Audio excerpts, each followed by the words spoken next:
Hello my dear students, very good morning to all of you. In Indian economic development, today we are starting the page number 2.6, point number 2.4, agriculture. In the previous chapter we have learnt that there was neither growth or any nor equity in the agriculture sector during the colonial rule. What means of colonial rule here? Colonial rules mean the period of British government, यानी जब British सरकार थी तब ना तो agriculture का ना ही कोई इक्विटी ग्रोथ में थी, अनडेवलप्ड था सब कुछ. At the time of independence, the land tenure system was characterized by intermediaries like zamindars who merely collected rent from the actual tillers of the soil. कि at the time of independence, आज़ादी के समय land tenure system था. जो ज़मींदार हुआ करते थे, इंटरमीडियरीज यानी मध्यमान होते थे ज़मींदार, जो लगान वसूल करने का काम करते थे. The low productivity of agriculture sector forced India to import goods from the United State of America. Bharat में उस समय हमारी प्रोडक्टिविटी क्या थी? बहुत कम थी, तो हम मजबूर थे हमें अमेरिका से सामान खरीदना पड़े. The agriculture sector accounted for the largest share of work force with approximately 70 to 75%. उस समय की पॉपुलेशन का 70 से 75% पार्ट एग्रीकल्चर में लगा हुआ था. सो agriculture development was focused right from the first 5 year. इसलिए जो पहला प्लान था 5 year plan, first 5 year plan में मेन किस पर इम्पोर्टेंस दिया गया? एग्रीकल्चर पे.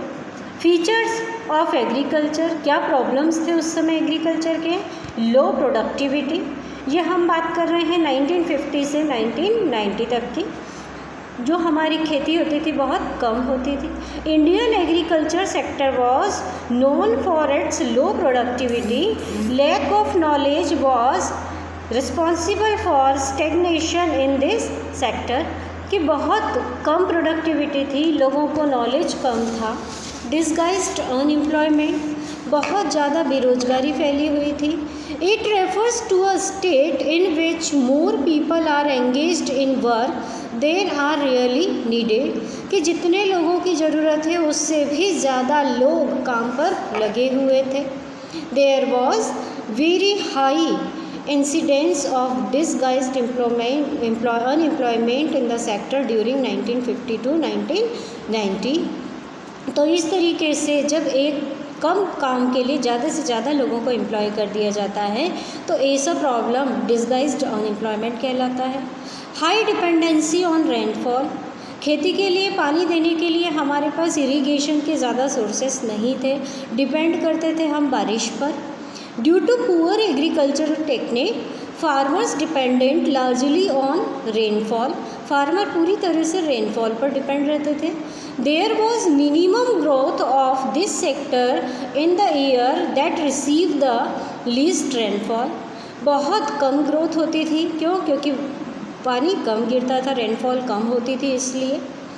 Subsistence farming, it is the practice of growing crops only for one's on use without any surplus for trade, कि साल में सिर्फ एक ही फसल उगाई जाती थी, कोई व्यापारिक दृष्टिकोण उस समय नहीं होता था.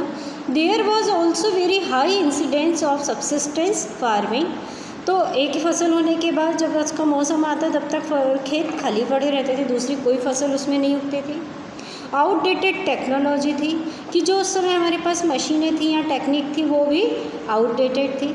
कि there were many obsolete techniques and harvesting machines, सब फैशन से आउट, प्रचलन से आउट मशीनें थी. Harvesting was generally done manually and was very tedious, हाथों से लोग मजदूर काम करते थे खेतों में. Conflicts between tenant and landlords, landlords जो ज़मीन के मालिक होते थे, टीनेंट मीन जो उनके यहाँ पर पैसे लेकर काम करते थे. तो farmers were often a part of critical contract that bound them to their landlords, कि जो मज़दूर होते थे वो किसी न किसी कॉन्ट्रैक्ट में बंधे हुए होते थे और वो अपनी ज़मीन के मालिकों के यहाँ काम करने जाते थे। Landlord used to extract huge amount of interest from farmers and deprived them to their necessities. Farmers अपने मालिकों से पैसे उधार लेते थे तो उनसे बहुत ज़्यादा इंटरेस्ट लैंडलॉर्ड लेते थे। अगर वो इंटरेस्ट नहीं दे पाते तो उनको एक बधुआ मज़दूर की तरह उनकी खेतों में काम करना पड़ता था। सिर्फ एक पीढ़ी नहीं, एक से ज़्यादा भी पीढ़ी वहाँ पर मज़दूरों की तरह लैंडलॉर्ड्स के यहाँ काम करती थी। ये सारी बुराइयाँ उस समय एग्रीकल्चर में थी। Policies for growth of agriculture. Agriculture की ग्रोथ की क्या पॉलिसी कि the measures undertaken to promote the growth in agricultural sector can be broadly categorised at land reforms and green revolution. कि जो पॉलिसी बनाई गई खेती को, एग्रीकल्चर को सुधारने के लिए, उन पॉलिसीज़ को दो नाम दिए गए, लैंड रिफॉर्म्स और green revolution. Land reforms means land reforms involve change in ownership of land holdings through abolition of intermediaries and land ceiling. और green revolution means refers to a large increase in production of food grains due to use of HYV seed. Land reforms means land reforms primarily refers to change in the ownership of land holdings. ज़मीन के मालिकों में, ज़मीन के मालिकाना हक में change होना लैंड रिफॉर्म्स कहलाता है। Land reforms measures have been introduced by various underdeveloped and developing countries. ये लैंड रिफॉर्म उस समय उन कंट्रीज़ ने अपनाया जो कि पूरी तरह से डेवलप नहीं थी, या तो अंडर डेवलप थी या जो अभी डेवलपमेंट कर रही थी। For attaining a rational land distribution pattern, a variable farming structure. There was a great need for land reforms in country like India, where majority of its population still depends on agriculture. तो इस तरह से land reform की ज़रूरत India जैसी कंपनियों को बहुत ज़्यादा थी, क्योंकि इंडिया की मैक्सिमम पॉपुलेशन डिपेंड करती थी एग्रीकल्चर पे। Land reforms were needed to achieve the objective of equity in agriculture. Agriculture में इक्विटी पाने के लिए, समानता पाने के लिए लैंड रिफॉर्म की ज़रूरत थी। अबॉलिशन ऑफ इंटरमीडियरीज, जो बीच के लोग थे, मध्यस्थ हुआ करते थे, उन सबको हटाना ही लैंड रिफॉर्म का पर्पस था। कि Indian government took various step to abolish intermediaries and to make tillers the owners of land. The idea behind this step was that ownership of land would give incentives to the actual tillers to make improvement, provided sufficient capital was made available. Then abolition of intermediaries में क्या किया government ने कि जो बीच के ज़मींदार जैसे लोग थे वो हटा दिए गए, और जो टीनेंट के रूप में दूसरों की ज़मीनों पे काम कर रहे थे अब वो सीधे डायरेक्ट गवर्नमेंट के कॉन्ट्रैक्ट में आ गए। गवर्नमेंट ने उनको कुछ लैंड लॉर्ड जैसे अधिकार दे दिए। अब उनको अधिकार था कि वो अपनी लैंड से ज़्यादा आउटपुट निकालें। दूसरा पॉइंट है लैंड सीलिंग, कि land ceiling refers to fixing the specified limit of land which could be owned by an individual. कि कोई भी एक व्यक्ति ज़्यादा से ज़्यादा कितनी ज़मीन अपने हक में रख सकता है, अपने अधिकार में रख सकता है, ये कहलाता था land ceiling. Beyond the specified limit all lands belonging to a particular person would be taken over by the government.